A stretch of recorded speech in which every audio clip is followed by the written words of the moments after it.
powered. Welcome to Master Muse, Savanna Leigh. I am so excited to have you today. Thank What have you you. been up to today? What has been the plan? Work busy? Uh, yeah, a little bit of that. I have some trips coming up soon, so just like kind of prepping for those, and yeah, mainly just getting ready for the trips. And I had training today and working out, just normal life things. What Nothing too kind of crazy. what kind of packer are you when you go on your trips? Are you like Um, a six or more bags, or are you a less than three? I've had to get better about it because of music stuff. If it was up to me, I would pack like a million It's so suitcases. hard. Why is it so Yeah. difficult? Like, I'm Yeah. sure I'm going to wear two outfits at least 3 of the days. You gotta have the option, like something for dinner. And what if I want to go out? And well, then what if we have something casual, but it needs to be kind of nice? And you can't be wearing the same 100%. stuff. You can't. Yeah, no, I relate. So we'll see. The last time I went to the airport, they told me my suitcase was like an oversized one and they were going to start charging me like $300 every time I flew with it. Yeah, so and that's like a new thing on Southwest. So I'm kind of Oh going yeah, through I it with heard they're my changing stuff on Southwest. yeah, it's not cool. Not cool. But I we'll see I what happens. I just flew with them for the first time to Chicago, and I've always fly Delta. This is not an Mm. ad for Delta or Southwest really, but um they had that thing where you got to check in to get your seat. If you don't do that thing, that's chaotic, and I don't that feels like Ticketmaster energy, and I don't need that for a flight. I'm already stressing out that I'm going to get there and they're going to be like, "Ma'am, did you know that you have a weapon of mass destruction in your bag?" Oh my gosh, that's Every so time funny. I'm scared. I don't know why. I have Yeah. nothing. I'm not doing anything. I'm It's intimidating. It's I intimidating. don't know, and they stress me out. Okay, so I've got to be honest with you. The new song, "Cut to the Chase," I'm completely and totally obsessed. I don't say this every time. I love it so much. The tone of your voice, everything about it is magical, and I love it. Thank you. It's Thank you so much. so good. Um, Absolutely thrilled to be talking to you, and just let's get the full scoop. I normally like to start at the beginning. I understand that you come from musical folk, as we say in the South. So let's go back and just kind of give me the genres that you were listening to, if there were instruments in the house, which I think there were, and your first kind of memories of music. Yeah, there was definitely instruments in the house. I had a piano growing up that was, keyboards at the beginning and slowly into just like having like never a grand piano. That's still a dream, but It is just like the a half-sized. Yeah, had that. I had a guitar somewhere in the house before I had my own. It was my dad was a performer and my grandma was a acting coach out of Georgia and she ran like a theater company and so yeah, just a very creative family on that side. Even my great grandma, did ballet, and so just like always something going wow, on, very creative folk. Yes, yes. And Love then it. my mom wasn't a singer, but when she was in, high school and stuff, she did like the travel choir and all the things. So she can sing too, maybe not to the level that, my dad was able to and make it to a profession, but definitely like keeps a tune really well. Um, so yeah, it was a very musical household. And my sister is 2 years older than me. So I remember just like being really young and we always started like little different bands together and would sing in the house together and it was like a competition when we were really young, like babies, like who could scream the songs the loudest. Like I have a lot of home videos of us singing when I was like I think I was like 2 or 3, just like really young, honestly. Shania Twain was like the first artist I can distinctly remember Yes. singing as a Okay, young what's your favorite person. song? Thinking back to Shania Twain back then, what was the song that you like were screaming at the top of your lungs? It was I don't even know the title, but I know it goes like I'm gonna get you. It's a matter of fact.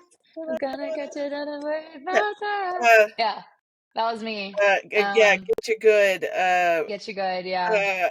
I don't know that that's the name of it, but yes, Aya Twain is a fun one, even as a kid, to really try to belt it out. And when you get to be an adult, you're like, wow, you have to have quite the range to be belting those at that level. Because as a full grown adult, I'm still like, you know, Yeah, that chest and head is it's not matching. It's not going. Okay, so yeah. you and your sister are a little competitive. I would say, especially when we were kids, I mean, it was just like we both loved music so much, and it was just so natural to both of us. And I think we just liked that each other could sing. It was like fun for us. Like we did a lot of home videos of each other. We would like take the camera and record each other, singing a cover of Taylor Swift or Shania Twain or Carrie Underwood. Those are just like our really early young influences. I also went through like an Evanescence phase, which is really crazy. It's very like pop, rock, punk. Went through that Still phase as a really young cool. That's person. cool. Yeah, yeah, very like Shakira at one point. There was a lot of different things going on. So yeah, I mean, I remember just always being around it and always loving it. Florida doesn't have too much of a music scene, at least not in Brandon, which is where I grew up. And Which is a small yeah, town near Tampa. very much so, yeah. There was definitely like things to do and competitions to join, like little singing competitions at fairs or whatever. My school that I ended up going to high school at had a really good music program, but it was a classical, choir, all that kind of stuff. It was very music theater driven, not really anything that I was looking to do forever, but it was a good kind of stepping stone into before I moved to Nashville. So, Okay, so when you were doing singing competitions, do you remember the first experience of standing up in front of people outside of being at home in front of mom and dad? Because that's a different thing where you've got judges and where you've practiced and practiced. Like, how were you as a um, contestant? mhm. As a Yeah. performer that way. Well, I performed in a few um competitions, I think through, when I was really young doing like middle school stuff, but none of them were judged. It was like talent show type things. But I think the first judged competition I ever joined as a solo artist was this competition called November Fest Idol. They hosted this fair up the road every year called November Fest, and I joined and sang, and I was like probably 11 or 12. I sang Alicia Keys. That's all I remember. I sang two other things before that, but I sang No One by Alicia Keys. Wow. And I was wearing like an orange polka dot dress. And yeah, it was like a 3-day competition. It was fun. I ended up winning that. And I was Wow. 12. So it was just a very like, it You was weren't definitely a, scared. I wasn't too scared. My stage fright kind of got worse as I got older, actually. When I was younger, I think I was very confident and just didn't care. I mean, you're 12, you can't care too much, right? It was also just not, it wasn't that serious to me. I also didn't really go into it ever being like, I'm gonna win any of this. I still feel that way when I go into competitions, even now. I'm just like, I feel like expectations are important to set. You don't want to like go into it being like, I know I'm gonna whatever, because it makes you have a weird presence and energy going into it. So yeah, I was just kind of there for fun, honestly. My daughter did, I guess it was her first year of middle school, so sixth grade. So she must have been 12. And she sang a Katy Perry song that was kind of reminiscent of maybe what was going on in my dating life, which was, maybe I was listening to it a lot in the car. I don't know. I might have influenced her a bit, but she got up there and they started the music and she missed her cue. And I was like, and I'm thinking, this is Dang. the first time I've ever seen her perform live. And is she going to collapse? And she was like, oh, I'm sorry, I missed that. Start over. And just with all the confidence in the world was just like, yeah, you're just going to have to do that again. I wasn't paying attention or whatever. And just no care. No, like you said, there's something about Yeah.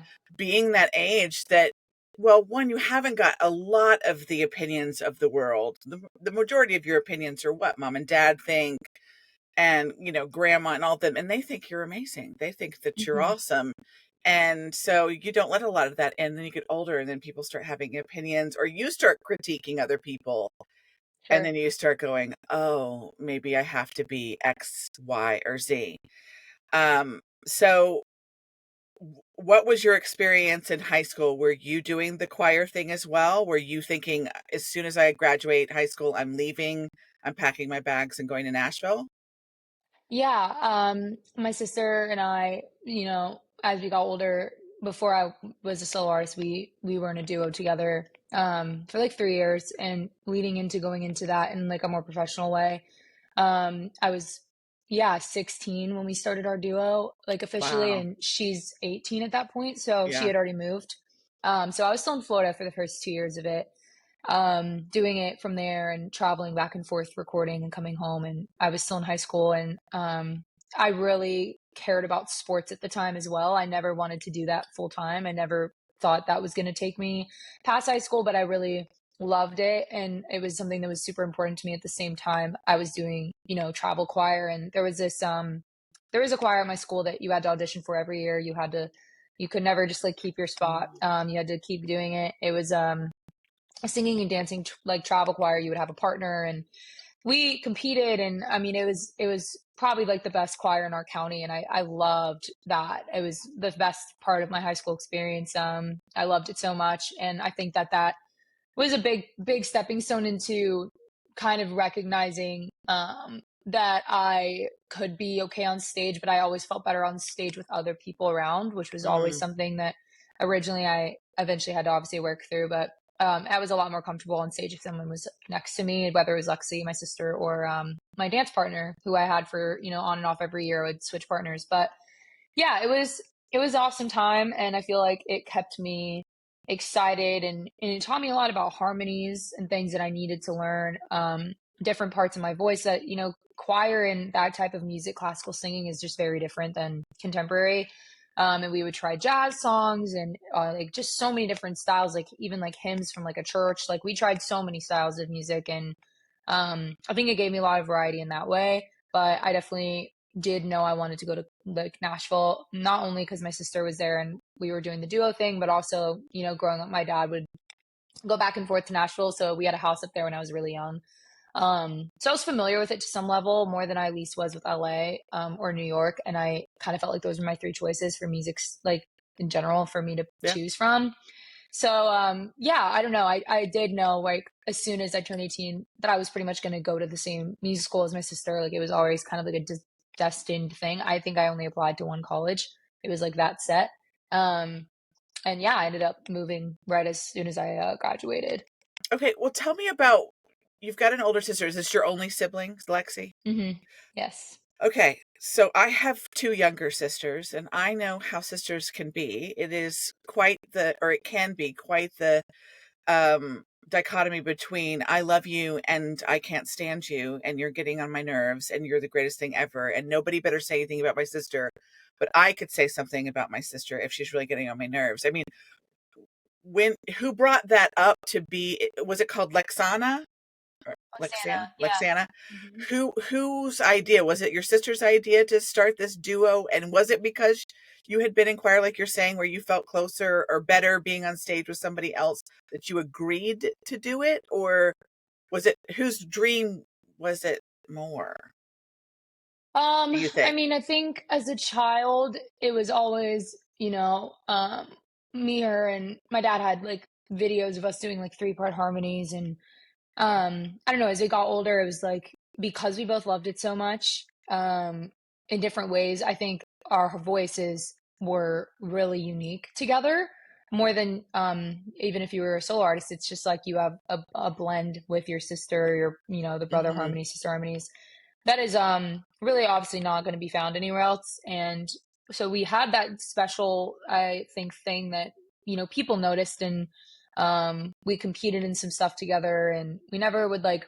go crazy far in these things, but it just always felt like we sang so well together that almost, I think, my family wanted us to do it together. I don't think it was one person's idea. I think it was kind of like my parents definitely wanted that, but I think also a lot of our young life, we had family members or people that would hear us singing at my dad's shows, because he would have like band gigs, and we would get to sing, during half, like whatever, they don't call it halftime in music, it's sports, but like their set breaks, like Right, halfway through right, the right, right. show.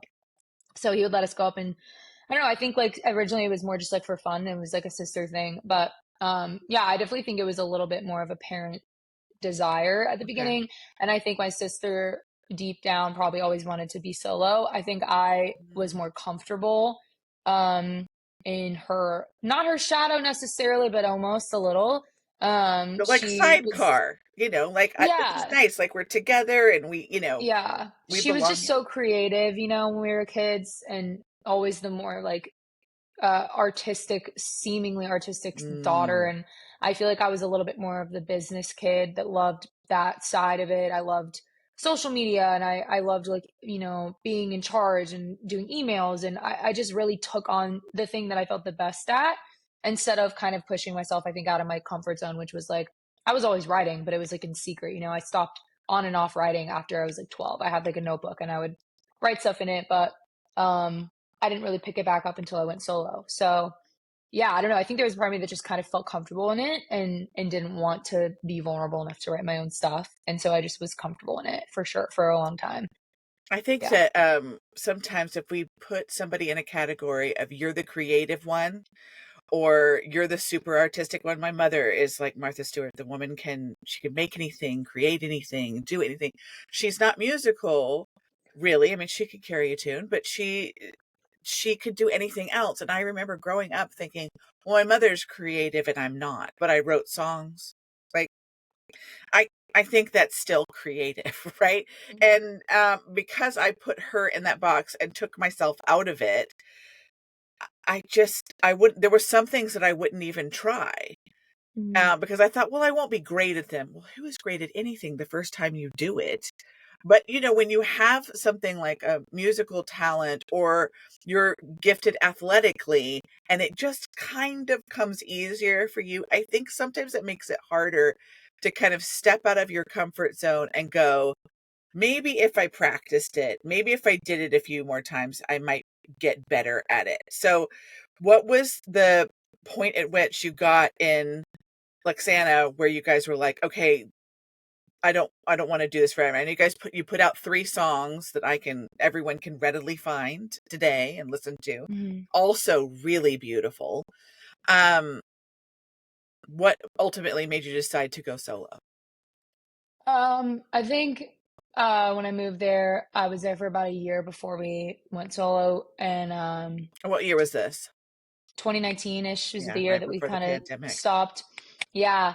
2018 was an interesting year for me in terms of just like personal life and moving and just like lost some friends and relationships and stuff from Florida that were really impactful to me that year just because of the move. And it was just like already kind of a tough experience. Also, getting back into the private school life was really tough for me. I grew up in a private school and then thankfully got to go to a really, big public school for high school. And that was kind of like a thing where I really wanted to experience not being in this like isolated place, and kind of just being in a spot where I could do the big sports and the big choirs and the things. And the program I joined in Nashville was awesome, but it was right next to Belmont. It was called Lipscomb, and it was such a new program and so small that it was very much like my experience as a kid in a private school. Mhm. And I think it made me feel like uh really weird and just like backed in the box. And also a lot of people at the school didn't even know my name was Savannah. Like people were calling me Anna at school because they thought like Santa, Anna, like nobody even almost saw me as like a full individual, it felt like for that year. And it was a really weird time. And I think it just kind of it ultimately came to a place where I think my sister and I both recognized in different ways and in different fashions, like that it wasn't long term going to pan out. I think we had done a small tour, we had put out the songs, and we had some people at the time that were involved in the career, and they were like consultants, almost acting as management. But I don't know, it always just felt like they believed in her and wanted her to be solo. It wasn't necessarily always a said thing, but it was just very much like I said, I did take that role of like, oh, I'm not the creative one, and they believed in her. And it just turned into like a thing where I felt like our relationship as sisters was getting affected and she felt the same way. And also just like I said, long-term goal wise, like we had very different ideas of what we wanted for our careers and how we wanted them to look. And I really at that time was willing to do anything. I wanted to just be on the road and I wanted to tour. And my sister had some other stuff going on, with her own like health stuff that she had, and also just like relationally back at the school. And she was, 2 years older and she wanted to graduate. And like we were just in very different spots in terms of career. And so yeah, we ended up going solo, yeah, right before 2020, right before COVID. And then when COVID hit, I like dropped out of school, dropped out of my program, and I went to Florida for the year and I decided to write and just Zoom rights with a bunch of people from LA from my program that I had met. Hired my songwriting teacher that was in school. I hired her outside of school, and finished up my sophomore year. And then, yeah, I never ended up actually going back. But that year of like 2020, 2021 was kind of like a growth year for me in terms of what kind of music I wanted to make and what I wanted to sound like. And just like figuring out what Nashville looked like outside of the small, you know, music program that I was in for so long that just felt very like you can't leave outside of this. Isn't like we had no connections outside of the program. It was just like you stay in the program, you learn from the program, you write with people in the program. Like it was hard to have an identity outside of the school, and outside of the duo, you know. So Okay, so you go back home during the pandemic. You're discovering who you are as an artist, or what you might want to be as an artist. What kind of discipline did you put in to start writing these songs, and what things were you saying to yourself? Because I think a lot of people who want to write music, they have it kind of in their mind. Oh, that'd be amazing. Oh, that'd be so great. I don't know that I'll be very good at it. What if I'm terrible?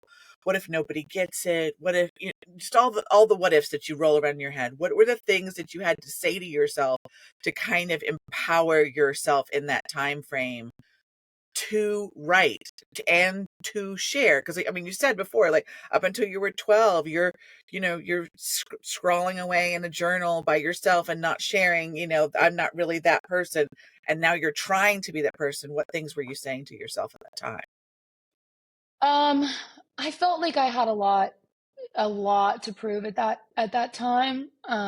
We had stopped the duo and we lost our managers um and like I said, I don't think they ever saw me as an artist, even inside of the duo. And so I was just someone as a kid that and I still can get into these mindsets, but I feel like I've maybe reframed them in a healthier way now as an adult. But when I was like 19, I was just like, I'll show you, you know. I Yeah. was very revenge oriented, almost to like not a bad way, but almost a little where it was probably unhealthy at some level. But I think it got me faster out of the spiral I was in, and the sadness too. I think that there's a way to let yourself be, sad and have your emotion and chapters closed, but you have to have something that drives you out of it. And for me, a lot of the time, if I was angry at any capacity, it would help me quickly move out of something like that.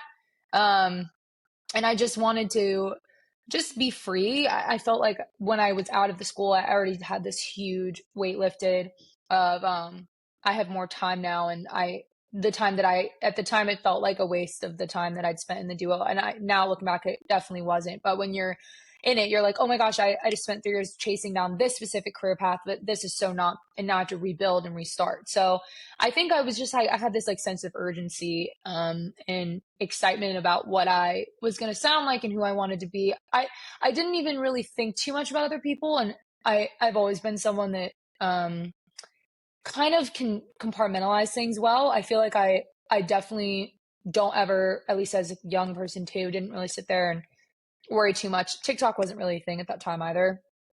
So all I had was Instagram really, and I'd rebranded it and got my account like set up. And I just didn't have any music, so I was really just writing as much as I could. I would write with as many people as I could, and I always my best goal at that point was just to pick people that wrote better than me and that were better than me in every way in writing, because I felt like I needed to be challenged. I needed to learn a lot, and I once again felt like I had this like time that I'd spent not writing for so long that I wanted, to do it as much as I could and build up my catalog before I got back to Nashville. So I really just kept like reaching out to people, and I had this one artist in LA. His name's Britton Buchanan. He was on American Idol for a while, and we got connected through Instagram. And he was like the first person that wrote with me a lot during COVID, like on FaceTime. We actually never even met in person, and he just really sat with me like a stage ride, not written, and in a long time, and just like helped me. And there was a girl in my program that I'd also reached out to when I got back to Nashville. We wrote a bunch together from the school I was at. So I don't know. I just kept telling myself like you need to figure out what you want to say, and don't be afraid to start, and don't be afraid to like, I don't know, just put stuff out there. And even if it's not like your best work, like I've talked to a lot of artists that I feel like won't put a song out for a long time just because they're afraid of it not being like their absolute best finest work, and something they can be proud of forever. And I mean I think waiting too long is also not good.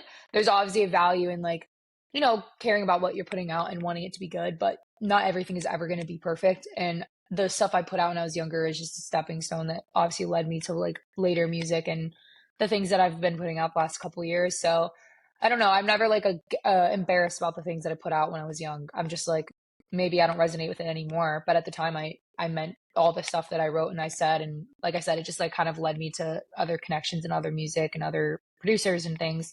So I don't know. I just really was excited to like be in Nashville and not be at the school, and I just felt like, yeah, I had a lot to prove to not only myself but to my family and to my old managers and just people in general. So I think that that's what got me the most excited every day and kept me like motivated when it was hard to keep going, and during COVID when you're just in your room all day.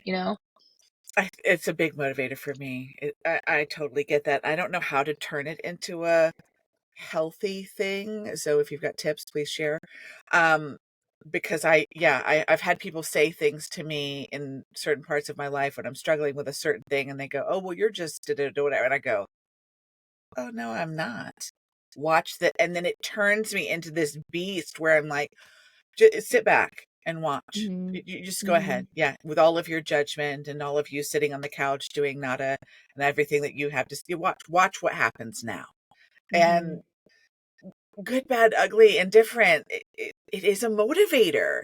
Yeah. And if you, like you said, you have kind of this business mind, it's like, it's a real gift to discover that you have the artistry and the creativity that you were concerned that maybe your sister had more of. Um, to also have this other side of you that gets that social media is a part of it, and there's some business stuff that we have to know to be wise in the decisions that we're making, and it's not just making a song that resonates with everyone. I wish it was. I don't know how I feel about that. I mean, do you ever wish that you could go back in time where it was just like, oh, when people just start sharing it, it just, that's how it takes off? Although, do you have the tiny artists, and are people going to hear them? Because there's like a niche group of people that can hear music right now. Like I mean, obviously I'm talking to some people who, may only have 3,000 people listening on Spotify. Well, that's still 3,000 people. That's a Hmm. pretty good sized venue to perform to, if you get that opportunity. But sometimes I because of social media, do you feel like it makes it harder, or because you're good at it, it's easier? And what's your Um, relationship with social media? I have a better relationship with social media, I think, than I used to. I think it's always changing, and there's times where I'll be more in like a bad mindset over it. I think it's hard when it's obviously so um much a part of my job every single day, and it's like such a huge part of the industry's focus right now, and it has been for a long time. And I think, I mean, I've seen how it can transform others' lives or other artists' lives and that I'm friends with or that I've known. And I also see how it can like make a lot of people very discouraged and not ever want to put anything out. So I think it's like, I don't know, I've tried to reframe my mindset to it a lot, and I'm constantly doing that, where anything can happen on there. And there's like a beauty to that. And there's also like an annoyance to that as someone who's very strategic and likes things to be specifically like a certain way. I just want to know like, oh, this is the roadmap, this is the thing, and then this is the ultimate result. Right. And that is not this career at all. Right. I was gonna And say, you should have picked like engineering or something. yeah, something way more, logical and Right. whatever. I Stable. mean, yeah. I think there's definitely a business to this, but it doesn't mean just because you think you could be doing it right and somebody else could be doing it right and it looks completely different, then that, Yeah. your paths look so different. So I don't know. I've definitely gotten to a place now where I'm like, I love the discovery aspect of social media, and I think it's very impactful. And there's been times where I've felt very validated by something on there, where I'm like, I reached a human, whether it was two people or sometimes it's like thousands of comments. It doesn't really ever really know which video is going to get what, but um, I try to look at every comment and like every account as like an actual person. I try to like build communities on there, and make it fun for me.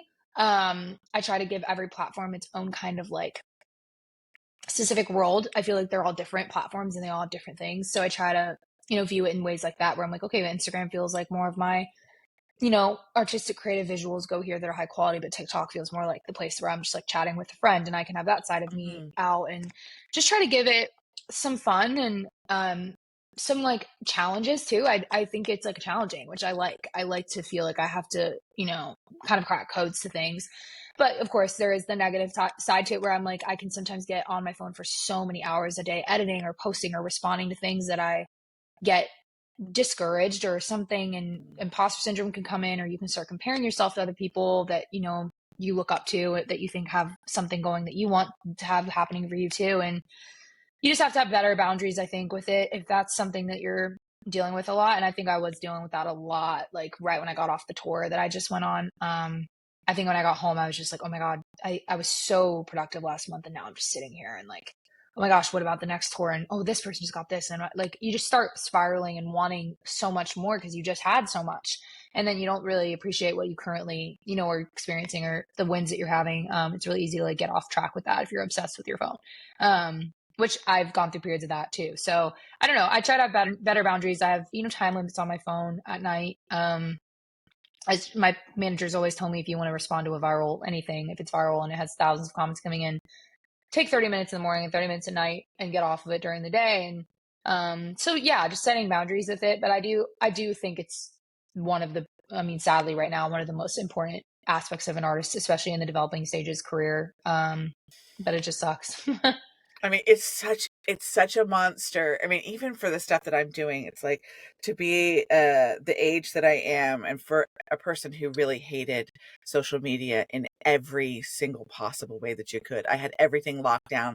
No one I ever worked with has ever followed me on social media until now.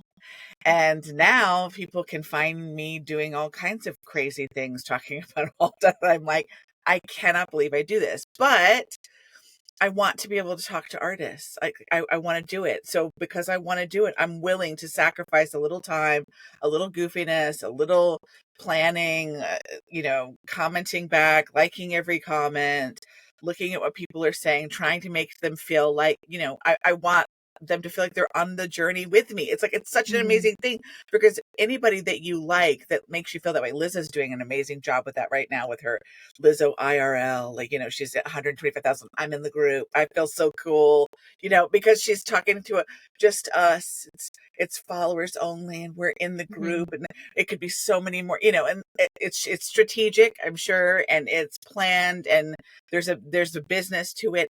Oh, but it feels really exclusive and so fun because my roommate said, she's like, I do feel like I've gotten to be better friends with Lizzo recently, and I was like, that's exactly the plan, right? Yeah. To feel more connected to your artist because we love your songs, we love what you're doing, and then how can we always want more.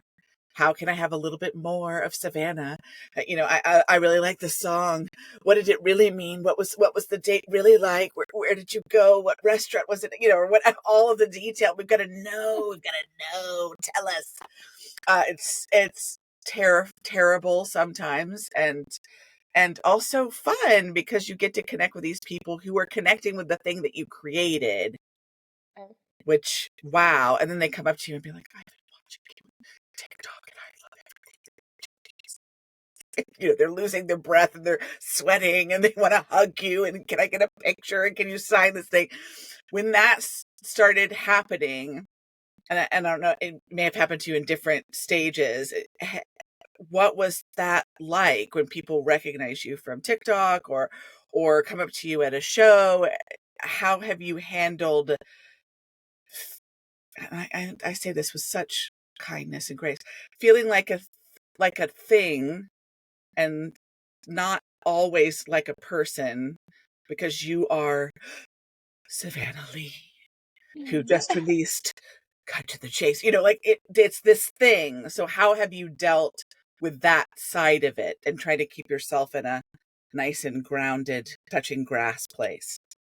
Yeah, I mean, I feel like it's just so funny because I mean there's so many artists that I know have it on like a crazy scale, and the most I'll ever get is like if I'm mostly when I'm touring, but also just like depends on the show and like who I was playing with or whatever the situation is. But I don't know, I feel like I really have always, one of the things that I think put me in a weird spot on stage when I was getting enough to play by myself and doing the solo thing.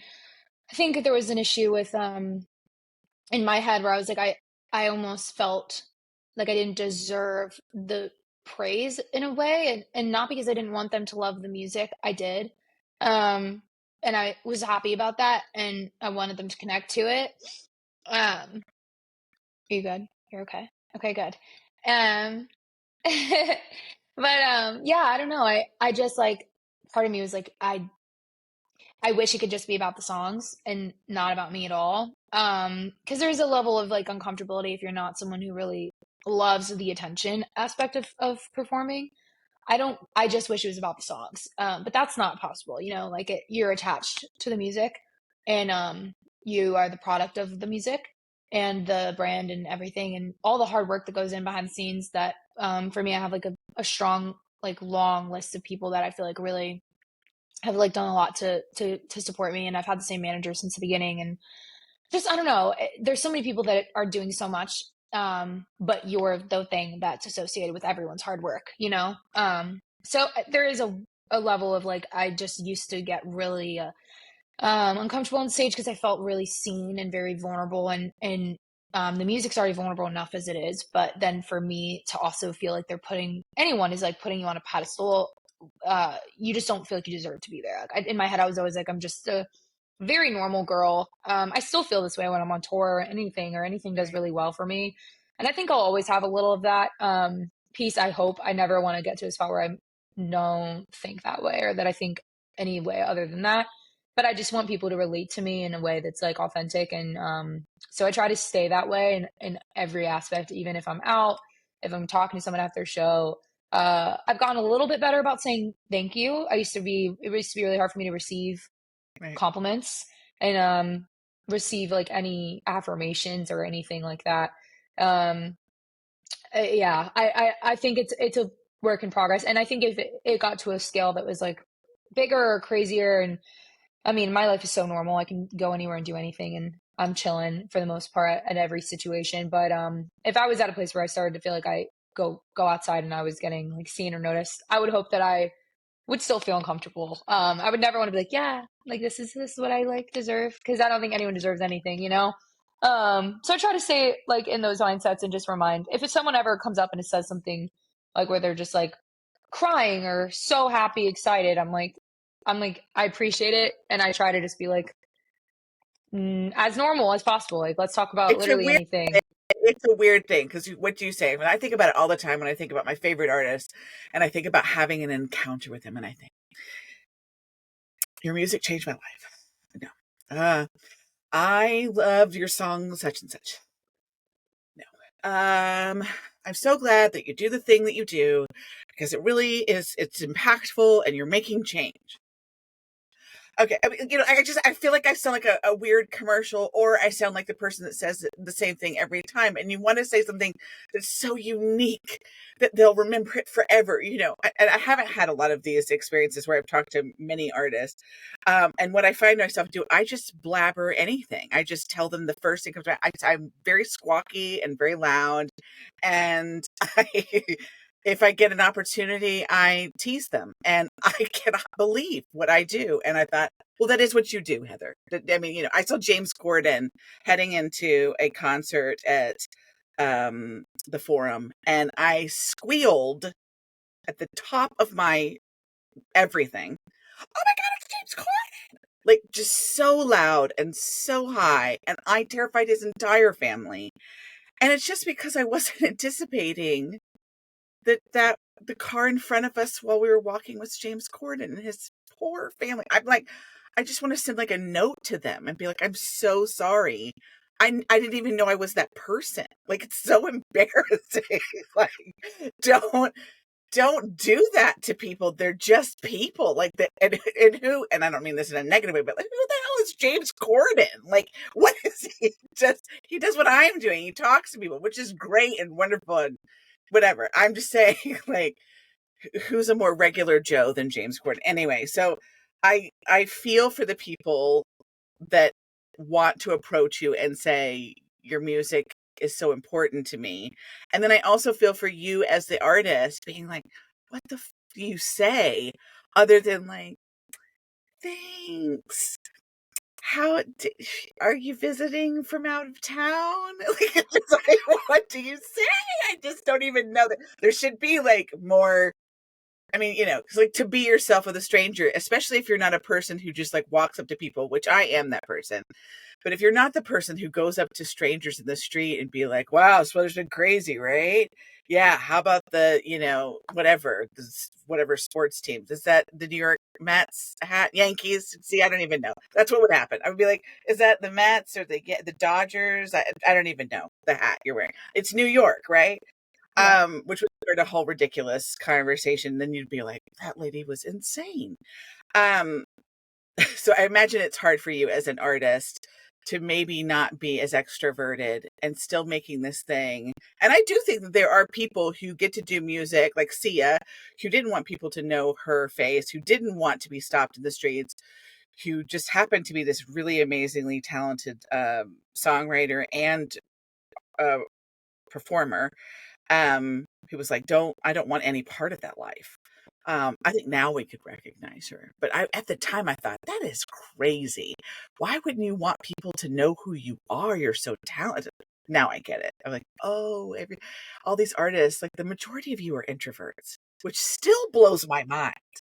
You're all like, I know. Okay. Oh, please don't talk. Okay. Mm-hmm. If you want me to talk to them, or what we saw Mitch Rowland, who is Harry Styles' guitarist, and he was doing his first solo tour, and he is like cornered in with like 40 women, girls, ladies, just pressing him into this corner, and he's got Modelo beers tucked into his multiple pocket jacket. He's drinking as he's having to talk to them, and he was so nice, but I'm teasing him. I'm like, don't you dare smile and show your teeth because this is not any fun at all. And I know you're just taking it this first time you're on a solo tour. And then he like, pointed his finger and was like, that's enough. And I was like, oh, I've won, because I called him out and it was so fun. But I thought he must be tortured. This is not what he wants to do at all. And yet he knows it's like part of it.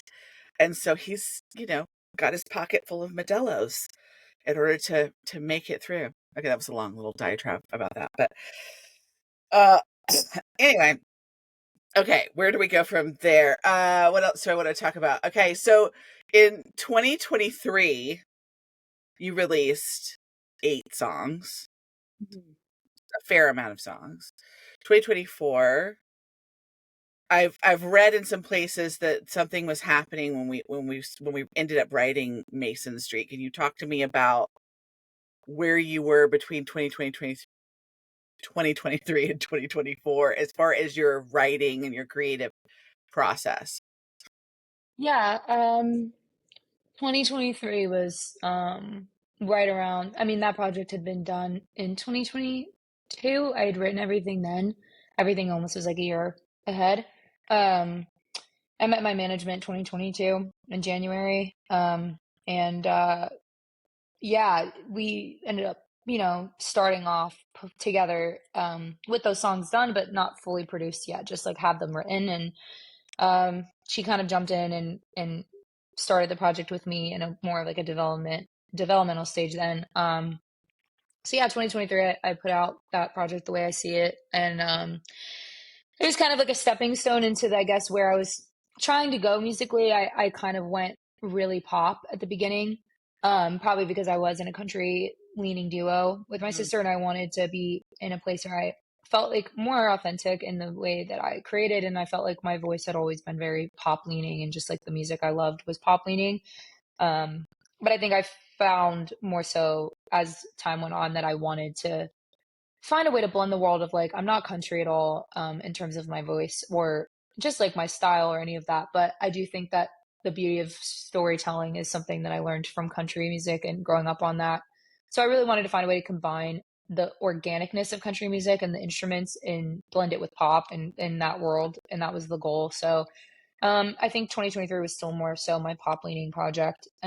Electronics like drums and things that just like I loved at the time, but I definitely have changed since then in that way. And I think Mason Street and that whole project that I put out, Reminders of You, was just like another leap into the direction I wanted to go, which I hadn't really done any songs at that point that had felt very personal to me about me. I'd done a lot of songs about my ex at the time and just like heartbreak and things that were a little more accessible for me to feel at the time. I was always very out of touch with my emotions, which sounds crazy because I feel like most artists are very in tune with their feelings and emotions and are more introverted. I'm definitely more of like an ambivert extrovert. I was always very logical and like we talked about, a little bit more business and driven, and my parents are both entrepreneurs, so just very like uh kind of like a hard ass in some ways, and not very emotional, very sensitive at all. And so when I would write, I would process things that I guess I hadn't really figured out how to say yet to people or to talk about vulnerably and openly in conversation. And so Mason Street was kind of the first song that I wrote solo without another writer. My first solo write in terms of release. I had written other songs by myself, but that was the first song I'd written alone that I put on my EP. And you're choosing from like a lot of music, and you only picked five or six. So it was like it was impactful to me that I did that and that my team resonated with it. And even if they didn't, I mean, I just knew, I was like, this has to be on the project.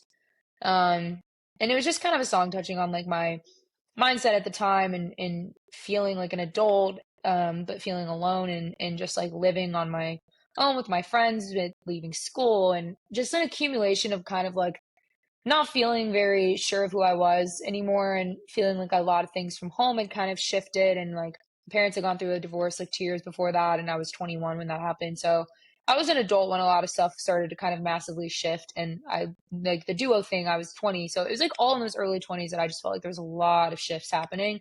And because I'm not in touch with my feelings very much, I think I was like reflecting back years later even Mm. and recognizing that the feelings and the things that I'd kind of buried were coming back up in a way I wasn't expecting very much, in ways that I didn't even know I had, felt. So yeah, that song was kind of a reflection of all of that. And I did want to have a song on that EP that was like centered around my brain and things I've been learning about myself. And my interest in therapy kind of peaked around that year, and going and figuring all that out and learning about my attachment style and my Enneagram number. And I just became like very obsessed with like self-awareness to a level that was concerning to some people in my family. But I just was like, this is like so intriguing how the brain It works. And is. I don't know. I was like, also, it's like weird that this test can pin me like this. I'm like kind of freaked out. Okay, So what's your I NA read, number? I'm an eight. Are you an eight? Yeah. I'm coming for you. Yeah. I'm coming for you. I'm coming for you. Like, please back Yeah. up. That You was, gotta back up because you yeah. don't want any of this. And then behind closed doors, I'm like, I can't believe they said that to me. That was so mean. I would never say that to somebody. Like, that was crazy. Dude, you said what about my sister? Yeah. I mean, Yeah. just yeah. There Yeah. some of that protective and Yeah. yeah. My sister is the one that was really into it. She's like, Heather, you have to take it. I'm like, Suzanne, I cannot be bothered with this kind of nonsense. Please, just do not do this. And she's like, well, I'm just going to tell you, I think you're probably an eight. Yeah, with a wing two probably, but did it whatever. And I was like, what are you saying? And to go through that whole process, and I read the chapter. She gave me the book, and of course, I Yeah. immediately I have go, the book too. yeah, Yeah. yeah. Go to the book, and I read the chapter. And I was like, you shut up! I dare you. Yeah. Yeah. I did not. I was like, I will never tell anyone that this Yeah. is what I am. I because Hmm. don't want you knowing my secrets. Yeah. That's how I felt too. I definitely took it in college and in a creative class. They made us take it for the creative class, and this is before I left. And yeah, I was embarrassed. I think there's an experience that a lot of women have, especially where they read their number and they're embarrassed. And it's because we're like I mean, in the book I read, at least when I first read it, there was only one number out of the nine types that got a female section for like a female type 8. No other number had that in that book. And it was very like intentional about the fact that it's just like a very misunderstood number as like, especially as a female presenting. And just like I think in like especially music industry, it's like if a man is that number and they do the exact same thing as me, it's like, yeah, you're a boss, you're praised for that, you're praised for your, you know, your control and your power and your decisiveness and your logicness. And Right. as a female, it's like you're a bitch or Right. you're crazy or you're, you know, Right. whatever it is. So aggressive, whatever. There's so Aggressive many and different bitchy. words. Yeah. So yeah, I mean, when I figured that stuff out, I just kind of, it just opened a new world for me in terms of the type of audience that I first of all wanted to attract. I really wanted to attract girls similar to me that present a certain way and that are tough. Like those things about me Mhm. are still true. Like I do think I'm a tough person. I do think I'm strong and I think all Mhm. those things. But I also acknowledge like I have such a big heart and I care so much Mhm. and I trust people that deserve the trust that I've vetted for however long and Right. my circle's close, you know, but at the same Right. time it's like I think that there's a lot of like beauty in the eight females, especially when they're healthy and aware and I wanted to make music for girls that like, yeah, feel misunderstood because I felt misunderstood a Yeah. lot of my life. And that's why I think it really did help me in terms of like language to write about and understanding myself in a new way, I guess, too. So yeah, I think Masonry was kind of like a pivotal change in the right way I wrote songs and what I was willing to release to the world too, you know, in terms of vulnerability. So Or when you're sitting down with a handful of songs, and this is the thing that kind of blows my mind about songwriting in general and releasing music, is that you have, I don't know, you could have 30 songs or 100 songs or whatever, and then you choose five. How? How do you choose five? Like, do you have a concept in your mind and they have to kind of fit in that concept? Or is it a feeling? Or is it what is the thing? like what how do you go? That's the thing that for sure. I mean, I understand Mason Street. I understand going, Hmm. okay, this absolutely has to come out. This is part of where I am right now. How do you choose the other ones that are going to come with it Yeah. and feel good and confident about that? And how does your management help you with that decision, or do they? Mm. Or your Yeah. team, I guess I should say. So yeah. Yeah, I mean it's hard. It really is. And I try to I really try to base things off my intuition. That's kind of my strong suit. However, when you are not in the best place mentally, maybe or you're stressed and I mean music is always in the one place that like I overthink for sure, which I don't do very many times in my daily life and experiences. I don't think I'm an overthinker in a lot of ways. Right. I've always been decisive, but with music, there is a level of anxiety that comes with it because you care so much about it. So you do overthink, like, especially with the world of social media, like, oh my God, what if this was the song and I missed it? Or what if this was the song and I didn't take it and Mhm. put it on TikTok in it? And, you know, you start kind of freaking out. So I don't know. There was a lot of points where I was like, I need to go with my intuition and like what I always went with the song that moved me the most in Mhm. whatever direction I wanted it to move the listener.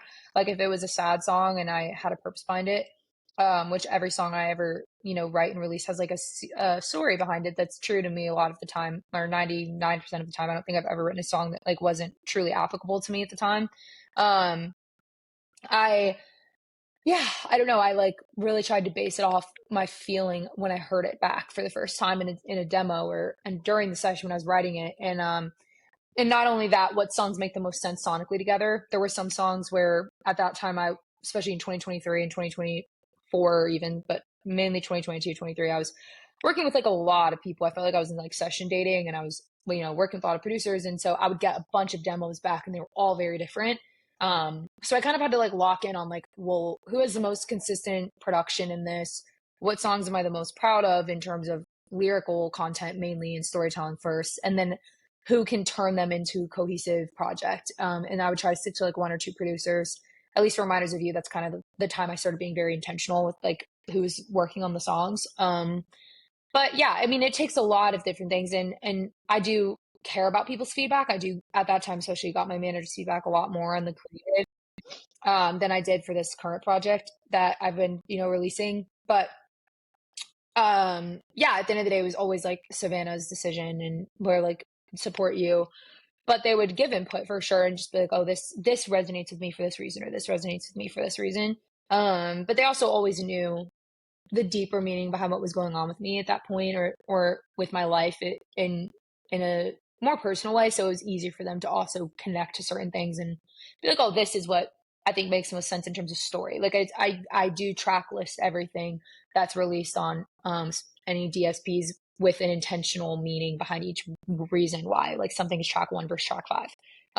So that helps you narrow it down too. It's just like, well, this song's beautiful and I love it, but it doesn't match the story, or it doesn't match the world that I built sonically, or maybe I wrote it 5 months before I started actually writing for the project and it just doesn't fit anymore. Where So do yeah, those that kind of songs helps. go? Nowhere, at least for right now. I think that there's like definitely you have the option to, pitch it or like let other people Yeah, hear try it, other sell it. writers hear it. I've never really dove in too much into that world of like letting other people sing my songs or any of that. But I definitely think that like, either they come back years later when it makes sense, or you just have them, to listen to and to have on your catalog of things, For your own personal self. I was listening to an interview with Benny Blanco talking about songs that have been recorded that the artists were like, it's too personal. I'm not putting that out. And he has them to listen to. And I Hmm. was like, oh, that must be nice. Like having this own personal catalog of these artists that we know that if we probably knew that we would want it, your Yeah. favorite artist, you want it all. Like, I don't care. It's not bad to me. It's your voice and it's how you write lyrics. And I want it. I want it. So I do have, like there should be a special place where you have to pay like an astronomical fee or something that goes straight to the artist. Um, and somehow it's locked up so that you can't share it. And Yeah. and only the super fans can listen to it. Yes, for sure. For That would sure. be that would be cool. We could. I mean, there's some way that can be done. Okay, we're gonna take a little break. And we're going to talk about what you have coming up next after we do this next little portion. I call it my 7 rapid fire questions. There are 7. It is not rapid. They are fire. I love them. I don't know that I'll ever get tired of asking them. Um, even if they're a little bit silly, some of them. Okay, so let's start with what would be your ideal vacation? Where would you go? What would you do? Mm, What sounds magical to you? that's a great question. Um, I, being from Florida, love tropical things. I really do. Love the beach so much and the heat and palm trees. It's like very much up my alley. I think I would really love to go somewhere like I don't even know, it sounds so basic, but I've been to like Europe and things, and I'm going to London soon this summer for some work stuff, and so like I love all of that, But Right. I think like dream scenario, I'd probably be with my best friends from home. I have a group of girls I've been friends with since I was in high school, and we're all still really close. And yeah, we just went to Miami for my like birthday, and so I think Happy I would belated take them birthday. and thanks. And maybe go to like Hawaii or something. I've never been there. Yeah.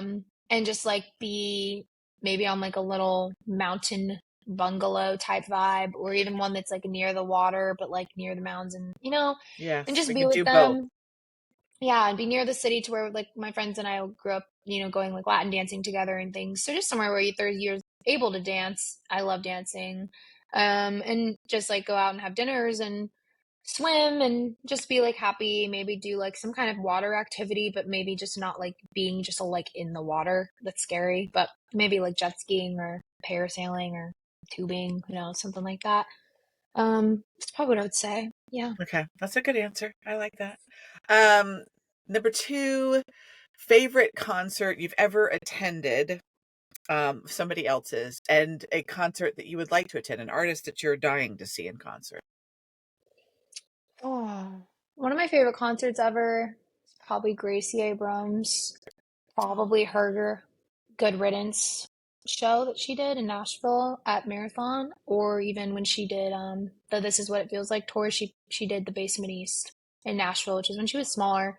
And I don't know, I found her music early, and I it really shaped a lot of the way I perceived my own music in terms of how I could combine the like what we talked about, the pop elements, but it's still yeah. organic. And I don't know. I just really loved her voice and the ways that she builds communities within the fan, fandom that she has. And I don't know, I just like really was inspired by her concert and like the live show and the way that everything was done. And also the way that the band, I guess, behind her could make her voice still shine, even though it was full band. That was something I always struggled with when I started doing full band shows, which is feeling like my voice was buried behind the production of the band and not knowing how to really communicate that either.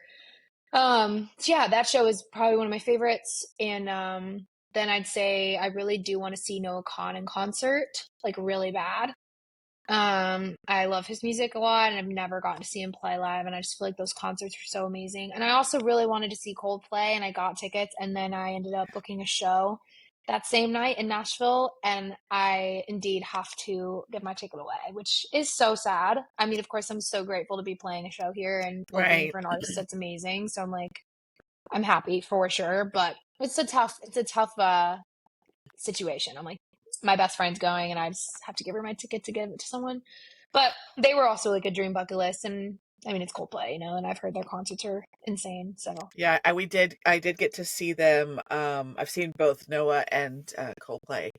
But Coldplay was like, because they do the bracelet things, and I know Taylor Swift does it too, and I'm sure other artists do it as well. But I felt like I was glitter. It was such a like a whole body experience because everything's blinking, and I was like, my friends are like, "Are you okay?" And I'm like, "Oh my!" Like it was happening to me, and I thought I was going to lose my mind. It was so much fun, and they're just Chris Martin. First of all, he changed his shirt like 18 times. That man sweat through everything he put on. He put it on. 2 songs later, he's in a new shirt and a new shirt and a new shirt. And I thought, wow, your body is very efficient at cooling itself. But it was so good. It was so good. I would love to no see them doubt. again. Surely they'll tour, can't they? And they do wonderful things for the earth. And they're so and Chris Martin, I just like, can I please interview him? Let's just sit down and chat. We'll sit on a beach. I'll wear some nice little flowy little linen pants and a flowy little top, and we'll just sit there and we'll practice some yoga while we chat. He just seems lovely. I didn't know anything about him, and I did some research on him for another podcast that I did, and the more that I learned about him, and I was like, oh, I'm in love with you. You're so cute. The British accent gets me every time. Okay, I digress. Okay, overrated and underrated holiday. Something that you just think, if someone else tells me about this stupid holiday one more time, I swear, and one that's underrated, Um, we need to celebrate. Overrated. It's tough. Mm, I mean, maybe it's because I'm single, so Valentine's Day, I guess. I'm like, yeah, but I'm single, so maybe I'm just a hater. I do feel like And it does make people feel a certain way, and I hate that about it. And I think that we just need to rebrand it as just like fun pink and red and white sparkly day. yeah, I mean, I'm sure when you have like your person, it's like lovely. But I don't know, even like the day itself gives me anxiety. I remember when I did have a boyfriend and I spent Valentine's Day like leading up to it, I was like, oh my God, like such an important day. It's like not that deep. Yes, Um, and there's too much pressure. So sometimes even when you do yeah. have a partner, it's just too much pressure. Yeah, exactly. Underrated, I don't know. I guess it's underrated for me, but I love Halloween. So I wish there was more Halloween things. Growing up in Tampa, there's a theme park called Busch Gardens, and it's like themed for Halloween. They have like a thing called Hall of Scream. It goes on for like the whole month, and it's like haunted houses and scary people dressed up in the bushes, and I mean it's terrifying. And I went Terrifying. through a lot growing up. It was fun every Halloween. So yeah. Okay. Weird food combo that only you enjoy. I know, you tattle on yourself. Uh, that's so funny. I mean, I'm trying to think. I'm a picky eater, so it's probably not gonna be that weird. I really like fried corn, which people are like, what? Like fried corn from a can, like canned corn, you dump it Yeah. in a pan. You have Yeah. to drain it, dump it Hmm. in there, and I pan fry fried corn. And then I'll have like, I don't know, with whatever I'll have with it that night. Maybe chicken, maybe just fried corn for like a meal sometimes if I'm feeling it. It's weird. Maybe like I had fried corn and like apples once. I don't know. Yeah, Okay. it's Yeah, not my that's all favorite right. combination, but I sometimes just go for it. I found a recipe one time where it was like cut the corn off the cob, put it in a pan, a shit ton of butter, and like green onion at the very end. And once it starts caramelizing, Yeah. oh my God. But I haven't Yeah. had it in forever. Now you're going to make me want it. What is the kindest thing anyone has ever done for you or said to you? Mm, wow. That one's hard to think of, to be honest. Um, I mean, anytime someone says something that's like not common to you, I think, or I don't know, I think like if we're going into personalities, I think a lot of my life I've been perceived as like the very stereotypical like traits of my personality, like loyal or protective or driven, like things like that. I've been told. I just think when people see through that and maybe see something else that isn't as obvious, or maybe something that you don't even claim as much as a trait of yours, that is something that is prevalent in there, and you just maybe haven't been told it before. I think that's really special. I don't know. I've had people just say like I think, things along the lines of like if you are someone that keeps your circle so close and you only really you dive so hard into relationships with certain people that are like smaller groups than most people, but I think it's because you have so much care for those people that you're not able to give that to mass amounts of people, and it's just like you like truly care about the people in your inner circle so much, and that's why it's it's just like a passion based compliment where it's like you're just like so passionate about like people to an extent that a lot of people aren't able to be or care about doing for your friends and family and things like that. And I think that that's a better way of looking at it than this person's like closed off, or like this person isn't kind to everyone. And it's like, I don't know, I definitely care about being kind, but I'm also like, if you're not kind, I'm not kind. You know what I mean?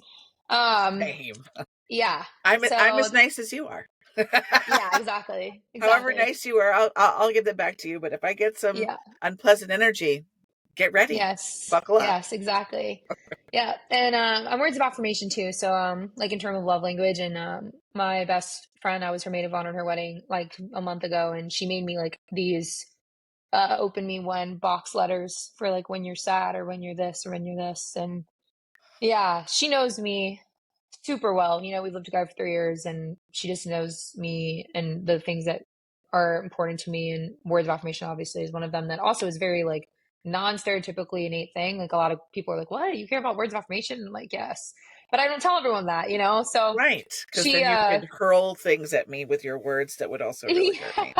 or you just feel like everyone starts complimenting you, and it's like ingenuine, and then that's not Yeah, cool no, that's not what we're either. interested in at all. No, No, I want no. So real, and I can tell. yeah, 100%. So that was really sweet, and that was really a very thoughtful gift. I haven't received anything like that really in my life, I don't Oh, that think. sounds incredible. I love that. I like your best friend. She's great. What's a personality pet peeve? Something that gives you the ick right away. Oh, there's a lot of those, I think. I get icked out very easily. I do. I don't know. I think when people are like victimy, it really sends me a little. Um, or just like entitled, I think that really aggravates me. Um, those two things, yeah, definitely can upset me pretty fast. I just think like, yeah, I don't know. I think it's like we all go through things. And I definitely there's places to like be sad about something or acknowledge something, but to like use it as like almost your identity is something that like annoys me really badly. To wear it Um, like a crown. I've heard it said like hmm that. yeah. Just taking it around with you. I get that. Okay, what are your words to live by? And I try to make this not like you've thought of it your whole entire life and these are always, and you can have that if you have one of those, that's great. But I also like to say it may be your words to live by right now, this year. What are your words to live by? Mm. Um, I think I have to very consistently remind myself that I am not really in control of anything. Um, I have like my background on my phone is uh literally says don't stress over things that are out of your control. What's meant to be will be. Um, and I really struggle with that in every aspect, but especially with work. And it has gotten to a level where it does take me out of the present and takes me away from like Mm, things that I want to be excited for that I wanted a year ago, and I right. can't fully experience it in the way I want to, because I'm already looking to the next thing. So yeah, I try to like really focus on the idea that, especially I grew up as a faith driven person, and um, yeah, I just try to be like, like it's not my plan, it's like God's plan type of thing, and really just like live into that in a real way. It does take some of the pressure off if I'm like, okay, well, if I have my belief in this and this is what I feel like I'm called to do, then whatever's meant to happen is already lined up, and I just have to live into that and like try my hardest every day, and the things that are meant to happen will. And it's not really up to me. I think that's helped me in a lot of ways, but especially in music, it's been helpful for sure. Letting go. Ugh. It's so hard. It is. I don't know, I think there's some people out there that are just like, whatever happens, happens. And I can Yeah, be for that way sure. about some stuff. I'm like, it's all going to work out. I do feel like in the core of me, I go, it's all going to be fine. Like, it's all going to work out. But when talking specifically about the podcast, I'm like, every day, I'm like, so I wonder what will, I wonder if it's 6 months. Okay. I wonder. And I'm like, 3 years ago, none of this was even in my head as Hmm. a thing that I could actually do. It was like, oh, it was a little seed, and I thought, oh, that would be really cool, and I would like to do that. And here I am doing it. And why can't I just be like, this is amazing? This is Hmm. so cool. Like, I'm talking to somebody who has a song that I put on my liked list. Just so you know, it does not happen to everyone. I don't just do it because it's the songs, because I run through the top of them.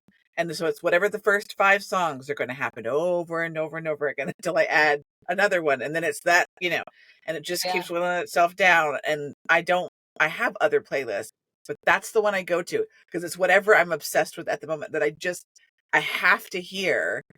And that's what I'm getting to do today, to talk to the person who created that song. Like, how cool is my life?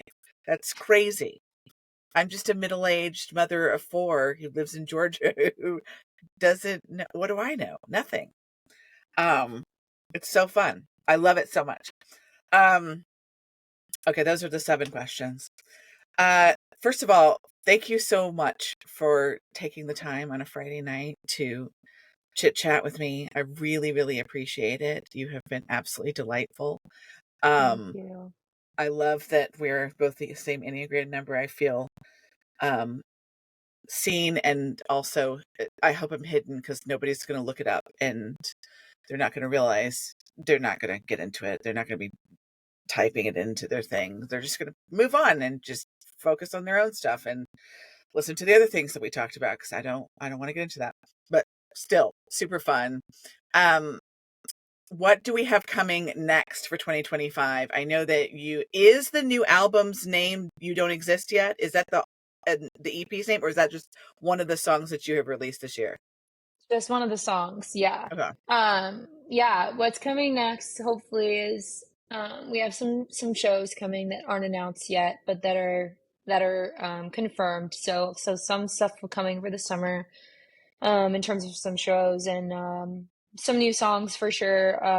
Definitely haven't announced any type of full on project or anything like that, but definitely have a lot of new music in the works that are gonna be, leading up to something that we'll definitely announce. And two songs have already, come out, but just working on what's next. And yeah, gonna do another really cool visual, I'm hoping, for the next song, and it'll be actually done in London for the summer. So I'm really excited about that. And that'll be something that's different for me, and never done anything like overseas in terms of visuals at all. So that'll be really amazing. And then yeah, a writing camp before any types of shows. I'm going to be doing a writing camp in New York that I'm excited about, called Antisocial Camp. They just kind of announced it like 2 days ago. So me and I think like 250 other artists are going to this camp, and it's really, really awesome. So Okay, what I'm just happens excited with to like get out. I don't really know anything about writing camps. Yeah, this is my first real camp. I believe it's 6 days. We're in sessions with the other artists. You're put into different groups. You write songs pretty much all day. You go to, Spotify, YouTube events and things where you're like listening to people come in and guest speak and talk, and you get to perform at like a YouTube ceremony thing. And it's really honestly just crazy. I have Wow. really no idea what I'm to expect, but it is 6 days. So it'll be like morning to night music, and then shortly after that, some tour stuff that we have coming. So, and then yeah, I'm really hoping for a fall tour, something that is like similar in length to the one I did at the beginning of the year that was a month. I would love to do another longer run. So that's like the goal for the fall too. But for now, just the shows and the camp and stuff in London, all that's in the summer. So Okay, very exciting.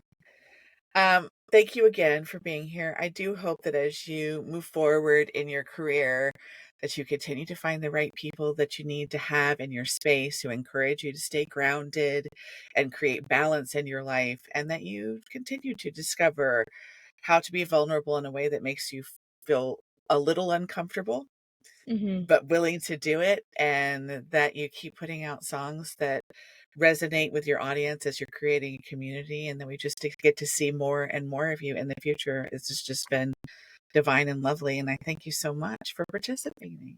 of course, thank you for having me. It was awesome. All right, enjoy your weekend, and I look forward to everything you've got coming up. Thank you. You too. Bye.